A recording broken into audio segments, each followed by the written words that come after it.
Nous allons retrouver sur place Franck Gedozo. Figurez-vous que si je vous dis fête de la bière, vous pensez Allemagne, Belgique, nord de la France, et vous avez raison. Vous allez pouvoir désormais y ajouter un village au Proche-Orient. Et Franck s'y est rendu. Bonjour Franck. Alors, qu'est-ce qui s'y passe là-bas exactement ? Bonjour William, eh bien oui, à l'heure du laitier ou à l'heure du café, on va vous emmener ce matin prendre une petite mousse. Alors vous nous connaissez avec la plus grande modération bien sûr, et il faut prendre la voiture, rouler environ une demi-heure dans la direction du nord de Jérusalem, s'enfoncer dans les collines de Cisjordanie et on tombe sur le petit village chrétien de Taïbé. Là-bas, une famille s'est mise en tête de faire une bière palestinienne et c'est elle qui a créé cet événement, la fête de la bière en Palestine, événement auquel nous vous emmenons ce matin dans ce reportage tourné avec Alon Grego et Jonah Messina.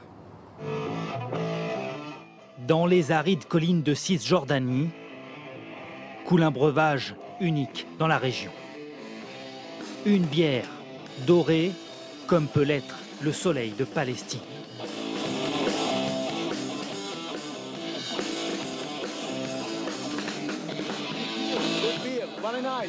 Bonne bière, excellente.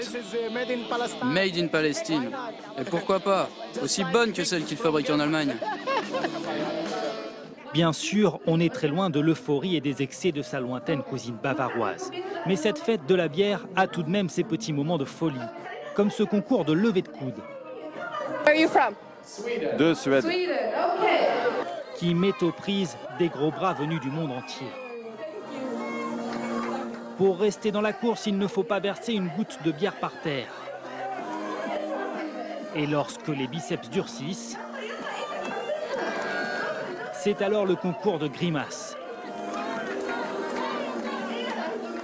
Et à ce jeu, ce n'est pas toujours le plus costaud qui gagne.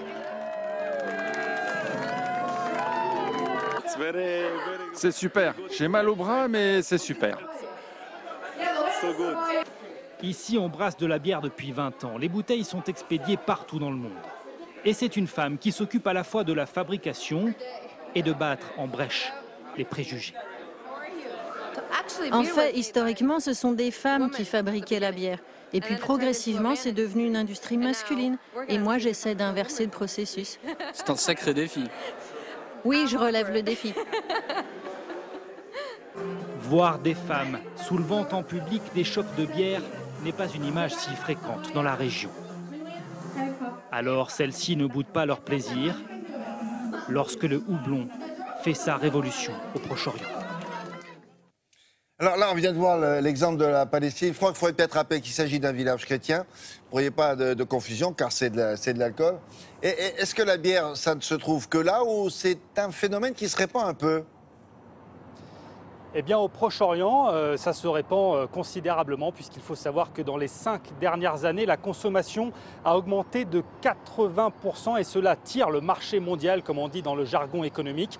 Par exemple, les Iraniens ont multiplié leur consommation par 4, les Saoudiens aussi. Alors vous allez me dire, pourtant là-bas l'alcool est interdit, ouais. C'est vrai, mais c'est donc de la bière sans alcool et les experts estiment bien qu'il y a un petit goût d'exotisme à consommer cette bière qui jusque-là n'était pas tellement répandue. Et la bière, sachez-le, William, reste la boisson la plus consommée dans le monde après l'eau et le thé. Merci beaucoup. Bonne journée. À bientôt, Franck.